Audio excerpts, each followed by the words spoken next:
अस्सलाम वालेकुम स्टूडेंट्स, कैसे हैं आप सब। पहले चैप्टर नंबर 10 में जो हमने पहला लेक्चर था उसमें हमने बात की थी difference between respiration and breathing. उसमें हमने ये बात की थी कि प्लांट्स कैसे गैस को इनहेल करते हैं और कैसे एक्सहेल करते हैं। अब चैप्टर नंबर 10 का दूसरा lecture, chapter number 10 gaseous exchange का दूसरा लेक्चर है एयर पैसेजवे। हमने ये तो बात कर ली कि प्लांट कैसे अपनी बॉडी में एयर को लेते हैं और कैसे रिमूव आउट करते हैं, लेकिन अगर बात की जाए ह्यूमंस की तो ह्यूमंस कैसे ब्रीथ करते हैं, कैसे वो एयर को इनहेल करते हैं, कैसे वो एक्सहेल करते हैं, आज हम उसके बारे में बात करेंगे। यानी कि इंसान के ब्रीदिंग सिस्टम के बारे में आज हम बात करेंगे। अगर हम ब्रीदिंग सिस्टम की बात करें तो सबसे पहले हमारे ब्रेन में एक बात आती है, वो है नोज। इंसान जो एयर को इनहेल करता है और एक्सहेल करता है with the help of nose करता है। नोज क्या है? एक्सटर्नल ऑर्गन है। ये क्या किस लिए यूज होता है? स्मेल करने के लिए यूज होता है। अल्लाह ताला ने इसको स्मेल करने के लिए और गैसियस एक्सचेंज के लिए बनाया है। यहां तक आपको समझ आ गई? अच्छा, अगर हम नोज को इंटरनली बात करें तो नोज को डिवाइड किया गया है पार्टीशन में, और वो जो पार्टीशन है और वो सर्कुलर ओपनिंग बनाती है, इन्हें कहते हैं नॉस्ट्रिल्स। क्या कहते हैं इन्हें? नॉस्ट्रिल्स। नॉस्ट्रिल्स के अंदर अल्लाह ताला ने छोटे छोटे टाइनी हेयर्स रखे हुए हैं। ये देखो, ऐसे टाइनी हेयर्स हैं। नॉस्ट्रिल्स के अंदर क्या है? हेयर्स भी हैं, और इसके अलावा एक और चीज है इसके अंदर, इसकी लाइनिंग के अंदर म्यूकस है। क्या यहाँ? म्यूकस। म्यूकस किसे कहते हैं? रेशम। और हेयर्स कहते हैं छोटे छोटे बाल। इंसान की नोज के अंदर यानी कि नॉस्ट्रिल्स के अंदर छोटे छोटे बाल और रेशा है। बालों का क्या काम है? बालों का काम है कि जो बाहर से एयर आती है उसको फिल्टर करना, यानी कि जो हम एयर इनहेल कर रहे हैं उसको फिल्टर करना, उसमें से डस्ट पार्टिकल्स, एलर्जेंस को रिमूव आउट करना, ताकि इंसान एक हेल्दी एयर को अंदर लेके जा सके। और म्यूकस का काम है टेम्परेचर मेंटेन करना। ये क्या करता है? जो एयर हमारी नोज के थ्रू हमारी बॉडी में एंटर हो रही है उसका टेम्परेचर अलग है, हमारी बॉडी का टेम्परेचर अलग है। तो म्यूकस क्या करता है? एयर को उस टेम्परेचर के अकॉर्डिंग करता है जो हमारी बॉडी को रिक्वायर्ड है। तो बता सकते हैं मुझे कि हमारी बॉडी को कितना टेम्परेचर रिक्वायर्ड है? हमारी बॉडी को 37 डिग्री सेल्सियस टेम्परेचर रिक्वायर्ड है। अगर टेम्परेचर 40 हो तो ये म्यूकस क्या करेगा कि इस टेम्परेचर को मेंटेन करेगा, 37 पे लेके आएगा, ताकि जब एक्सहेल्ड एयर, जब एनवायरनमेंट की एयर हमारी बॉडी के अंदर जाए तो वो हमारी बॉडी को डिस्टर्ब ना करे। यहाँ तक आपको बात समझ आ गई? ओके, नेक्स्ट हम बात नोज के आगे देख सकते हैं। हमने ये बात की कि नोज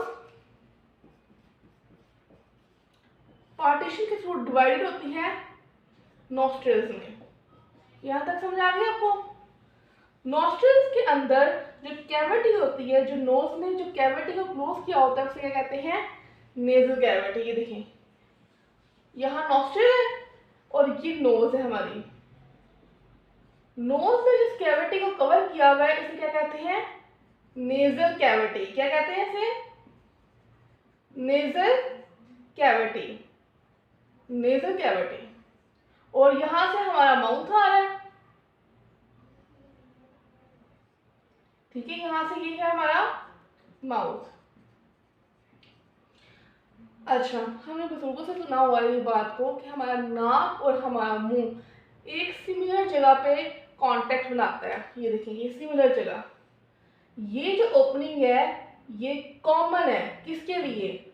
यहाँ से आगे क्या फ्लो स्टार्ट होता है? एक तो यहाँ से आगे इससे फिगर स्टार्ट होता है, दूसरा यहाँ से आगे क्या स्टार्ट होता है? Wind pipe. इस फिगर कहते हैं फूड पाइप को। ये जो ओपनिंग जो कॉमन है फूड पाइप के लिए और उसके लिए विंड पाइप के लिए, इसे कहते हैं फेरेंस। क्या कहते हैं इसे? फेरेंस। ये किसके लिए कॉमन है? ये कॉमन है फूड पाइप के लिए और विंड पाइप के लिए। फूड पाइप वो है जिसमें से फूड गुजरना है और विंड पाइप वो है जिसमें से हवा ने गुजरना है। ठीक है, यहां तक आपको समझ आ गई?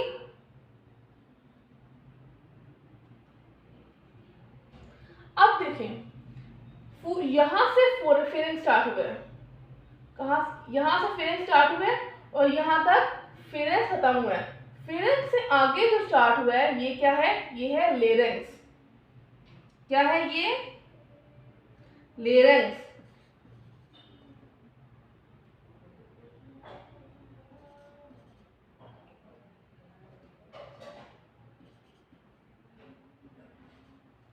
ठीक हो गया? फेरेंस से आगे जो स्टार्ट हुआ है वो क्या है? लेरेंस। और लेरेंस और फेरेंस के दरमियान ये जो छोटा सा पॉइंट है इसे कहते हैं, इसे क्या कहते हैं? Glottis. Narrow opening at the floor of pharynx. Pharynx और लेरेंस के दरमियान छोटी सी ओपनिंग है, इसे क्या कहते हैं? ग्लॉटिस। ग्लॉटिस के ऊपर एक फ्लैप होता है, यहाँ ग्लॉटिस के ऊपर यहाँ एक फ्लैप होता है जिसे कहते हैं एपिग्लॉटिस। आपकी बुक में ग्लॉटिस का फंक्शन मेंशन नहीं है, लेकिन मैं आपको बताती हूँ। ग्लॉटिस एक फ्लैप होता है, वो क्या करता है जब हम खाना खाने लगते हैं तो हमारे जो विंड पाइप है उसको कवर करते हैं। क्या करता है? ड्यूरिंग ईटिंग फूड ये क्या करता है? हमारे जो food covers the food pipe. जब हम खाना खा रहे होते हैं, हमारे बुजुर्ग कहते हैं कि खाना खाते हुए बोले ना। क्यों? क्योंकि जब हम खाना खा रहे होते हैं तो ये एपिग्लॉटिस क्या होता है? ये हमारी सांस की नाली के ऊपर यानी कि हमारे विंड पाइप के ऊपर आ जाता है ताकि फूड का कोई भी जरा हमारे सांस की नाली में ना आए। लेकिन अगर हम खाना खाते खाते बातें करेंगे तो उससे क्या होगा कि खाना हमारे ट्रैकिया में दाखिल हो जाएगा यानी कि हमारे विंड पाइप में दाखिल हो जाएगा, जिसकी वजह से हमें खांसी स्टार्ट हो जाएगी। ये खांसी तब तक होती रहेगी जब तक वो विंड पाइप से निकल के हमारे फूड पाइप में दोबारा ना आए। समझ आई यहाँ तक बात? लेरेंस की समझ आ गई, ग्लॉटिस की समझ आ गई। अब लेरेंस क्या है? लेरेंस दरअसल कार्टिलेज से बना हुआ है। किससे मिलकर बना हुआ है? कार्टिलेज। आपको पता है हमारे जिस्म में जो हड्डियां उसकी दो टाइप्स हैं, एक बोन है, दूसरा है कार्टिलेज। जो बोन है वो सख्त होती है और जो कार्टिलेज होती है वो बिल्कुल नरम होती है, वो फ्लेक्सिबल होती है, वो टर्न हो जाती है। जो लेरेंस है वो कार्टिलेज से मिलकर बना हुआ है। इसका दूसरा नाम वॉइस बॉक्स भी है। इसका नाम दूसरा नाम क्या है? Voice box. यहाँ लेरेंस बना देते हैं। ये क्या है? Voice box. ये तो समझ आ गई आपको? अब हम जो बोल रहे हैं, जैसे मैं भी बोल रही हूँ, तो आवाज प्रोड्यूस हो रही है, वो कैसे प्रोड्यूस हो रही है? जब हम बोलते हैं तो हमारे मुंह के अंदर से हवा जाती है, ठीक है? जब वो हवा जाके इस वॉइस बॉक्स को टकराती है यानी कि इस लिरिक्स को टकराती है तो वाइब्रेशन प्रोड्यूस होती है। और ये तो आप लोगों ने पढ़ा होगा कि साउंड वाइब्रेशंस की वजह से प्रोड्यूस होती है। यानी कि जब हम सांस ले रहे हैं, हम बोल रहे हैं, कैसे बोल रहे हैं? जब हवा हमारे मुंह के अंदर जाएगी, वो जाके लेरेंस से टकराएगी। जब वो लेरेंस से टकराएगी तो आवाज प्रोड्यूस होगी। उस आवाज को अल्फाज हमारे होंठ, हमारे चीक्स और हमारी जुबान देती हैं। अल्लाह ताला ने अगर हमें ये तीनों चीज़ें क्या दी हैं, वो जो आवाज़ लिरिक्स ने प्रोड्यूस की है उसको एक प्रॉपर वर्ड में कन्वे किया जाए। जैसे भी मैं कुछ बोल रही हूँ तो वो जो वर्ड्स आप तक पहुँच रहे हैं वो दरअसल हमारे चीक्स, हमारे मुंह, हमारे लिप्स और हमारे जुबान की वजह से पहुँच रहे हैं। जबकि साउंड कौन प्रोड्यूस कर रहा है? लेरिंग्स। अच्छा, लेरिंग्स के आगे एक और कार्टिलेज से बना पाइप स्टार्ट होता है। सॉरी, ये फूड पाइप पीछे होता है और ये विंड पाइप आगे होता है हमारे। ये क्या होता है? ये स्टार्ट होता है, यहाँ से हमारी बात खत्म हो गई। मैंने आपको सिर्फ समझाने के लिए फूड पाइप बनाया था, अदरवाइज फूड पाइप यानी कि एसोफेगस का हम 9th चैप्टर में पढ़ चुके हुए हैं कि एसोफेगस क्या है और कैसे काम करता है। अच्छा, लेरिंक्स से आगे जो हमारा विंड पाइप स्टार्ट होता है वो है ट्रैकिया। क्या है वो? ट्रैकिया। ट्रैकिया भी कार्टिलेज से बना है। मैंने आपको बताया कार्टिलेज क्या है।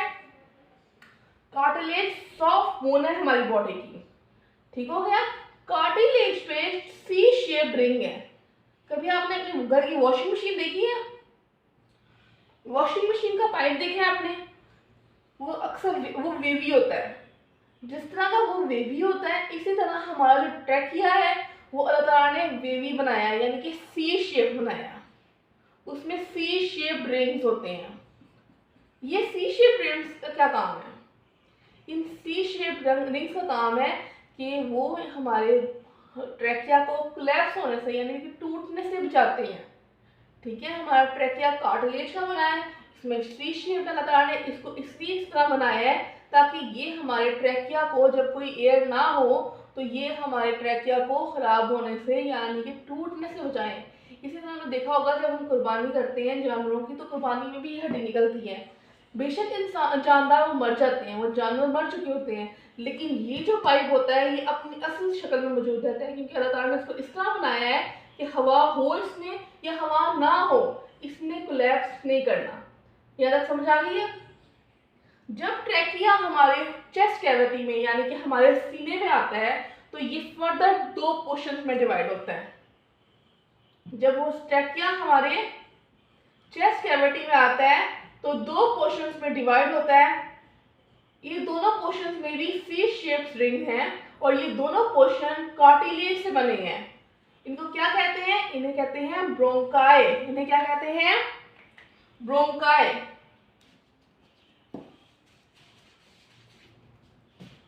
ये क्या है? ये है ब्रोंकाई। जब ट्रैकिया हमारी चेस्ट कैविटी में आता है तो ये फर्दर डिवाइड होता है टू पार्ट्स में। उन्हें क्या कहते हैं? ब्रोंकाई। ब्रोंकाई हमारे लंग्स के अंदर एंटर होते हैं। ब्रोंकाई क्या होते हैं? हमारे लंग्स के अंदर एंटर होते हैं। जब वो हमारे लंग्स के अंदर, यहां तक ब्रोंकाई भी कार्टिलेज का बना हुआ है। ब्रोंकाई भी कार्टिलेज का बना हुआ है।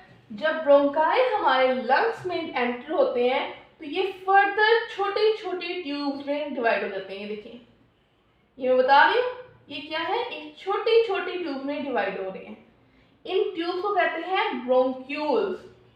क्या कहते हैं इन ट्यूब्स को? ब्रोंक्यूल्स।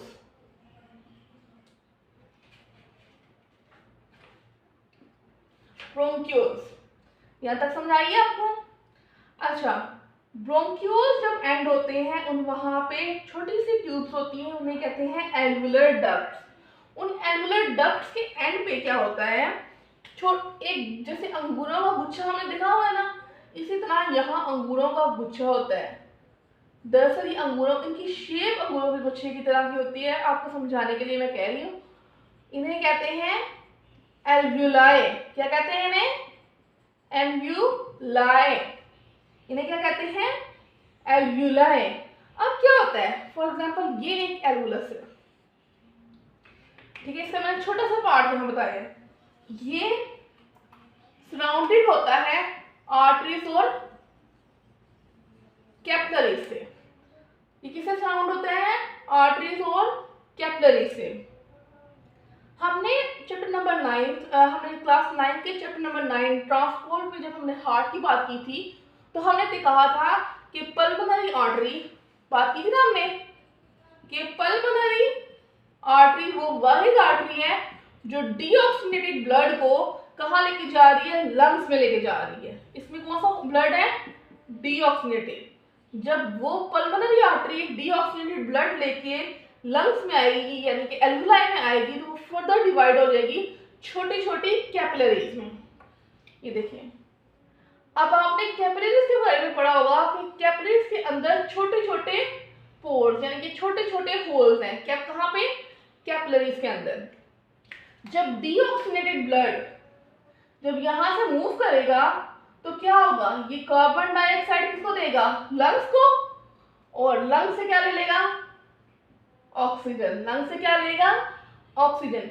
जब डीऑक्सीनेटेड ब्लड लंग्स से ऑक्सीजन लेगा तो वो क्या क्या हो जाएगा? वो हो जाएगा ऑक्सीजनेटेड। डीऑक्सीनेटेड का मतलब क्या होता है कि उसमें ऑक्सीजन की कमी है। जब उसने लंग से ऑक्सीजन ले लिया है तो उसकी ऑक्सीजन की कमी पूरी हो गई है, तो वो क्या हो गया है, ऑक्सीजनेटेड ब्लड। ठीक है, हो गया। अब ऑक्सीजनेटेड ब्लड, कौन सा blood, oxygenated blood. Oxygenated blood क्या होगा, ब्लड को कि पल्मोनरी आर्टरी, ऑक्सीजनेटेड ब्लड को pulmonary vein, sorry pulmonary vein वो वाहिद वेन है जिसमें ऑक्सीजनेटेड ब्लड होगा। वो लेके कहाँ आएगी, हार्ट पे, और हार्ट उसको सप्लाई करेगा थ्रू आउट द बॉडी। अब आपको समझ आ गई है कि किस तरह हमारी बॉडी में ऑक्सीजन एंटर होता है, हमारे खून में किस तरह ऑक्सीजन एंटर होता है। आज के लेक्चर में आपको कोई भी पॉइंट हो जो आपको समझ ना हो वो आप पूछ सकते हैं, लेकिन हम एक दफा फिर रिवाइज कर लेते हैं क्योंकि थोड़ा सा टॉपिक ट्रिकी था लेकिन था मजे का।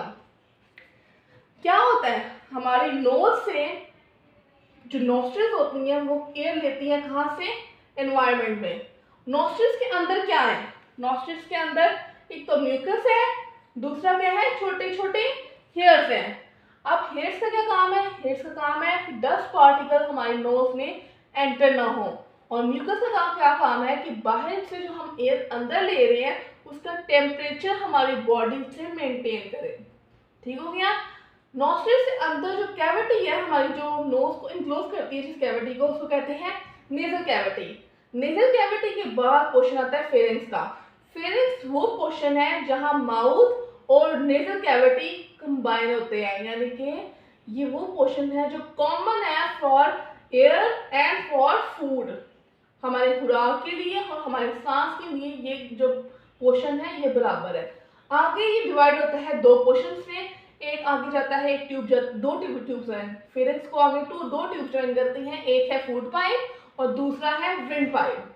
अच्छा, फेरेंक्स के बाद आगे स्टार्ट होता है लेरेंक्स, लेकिन लेरेंक्स के ऊपर छोटा सा क्या है, ग्लोटिस मौजूद है, ओपनिंग, नैरो ओपनिंग मौजूद है, उसे कहते हैं ग्लोटिस। लेरेंक्स दरअसल कार्टिलेज से बना हुआ है, इसका दूसरा नाम वॉइस बॉक्स है। वॉइस बॉक्स क्यों है, क्योंकि ये आवाज प्रोड्यूस करता है। कैसे आवाज प्रोड्यूस करता है, जब हवा हमारी जब हमारे मुंह से हवा हमारे लेरेंक्स को टकराती है तो वो उसको वाइब्रेशन प्रोड्यूस करता है। वाइब्रेशन के रिजल्ट में साउंड प्रोड्यूस होती है। वो साउंड, उस साउंड को वर्ड्स हमारे चीक्स, हमारे लिप्स और हमारे जो ना क्या कहते हैं टंग देती है। हमारी जुबान, हमारे होंठ और हमारे चीक्स क्या करते हैं, उसको वर्ड्स देते हैं। आवाज प्रोड्यूस की लिरिक्स ने, यानी कि वॉइस बॉक्स ने, लेकिन उसको वर्ड्स किसने दिए, हमारे चीक्स ने, हमारे जुबान ने और हमारे लिप्स ने। उसके बाद लिरिक्स के बाद आता है ट्रैकिया। ट्रैकिया क्या है, कार्टिलेज से बना हुआ है और ये सी शेप रिंग है इसके अंदर सी शेप रिंग है। अल्लाह ताला ने इसको इसलिए इस तरह बनाया है कि कभी इसमें एयर ना हो तो ये कोलैप्स ना कर जाए। इसीलिए जब इंसान मरता है तो ट्रैकिया उसका अपनी ओरिजिनल कंडीशन में मौजूद रहता है, वो कोलैप्स नहीं करता। जब ट्रैकिया चेस्ट कैविटी में आता है तो ये फर्दर टू ब्रांचेस में डिवाइड होता है, उसे कहते हैं ब्रोंकाई। ब्रोंकाई भी कार्टिलेज से बने हैं और ये भी सी शेप है। ब्रोंकाई एंटर होते हैं लंग्स में और फर्दर डिवाइड होते हैं छोटे ट्यूब्स में, उसे कहते हैं ब्रोंक्यूल्स। ब्रोंक्यूल्स के एंड पे एक नैरो ओपनिंग और नैरो ट्यूब्स होती हैं, उन्हें कहते हैं एल्वुलर डक्ट। एल्वुलर डक्ट के बाद एल्वुलर डक्ट को ज्वाइन किया होता है अंगूरों के गुच्छे में, जिसे हमने कहा है एल्वुलाई। एल्वुलाई के ऊपर वेन्स और कैपिलरीज ने उसको कवर किया होता है। पल्मोनरी आर्टरी हमारे दिल से डीऑक्सीजनेटेड ब्लड लेके आती है और वो ब्लड यहाँ इसके थ्रू कैपिलरीज के थ्रू ऑक्सीजन से मिलता है और वो कन्वर्ट होता है ऑक्सीजनेटेड में। फिर ऑक्सीजनेटेड ब्लड हमारे लंग से पल्मोनरी वेन लेके जाती है हार्ट तक और हार्ट ये खून सप्लाई करता है हमारी पूरी बॉडी को। आज के लेक्चर में आपको कोई प्रॉब्लम हो, कुछ भी मसला हो तो आप पूछ सकते हैं, और अगर ये आपको लेक्चर पसंद आया है, आपको समझ आई है, तो आप वीडियो को लाइक करें और चैनल को सब्सक्राइब करें। ओके स्टूडेंट्स, अल्लाह हाफिज, फिर मिलेंगे एक नई वीडियो के साथ। Take care.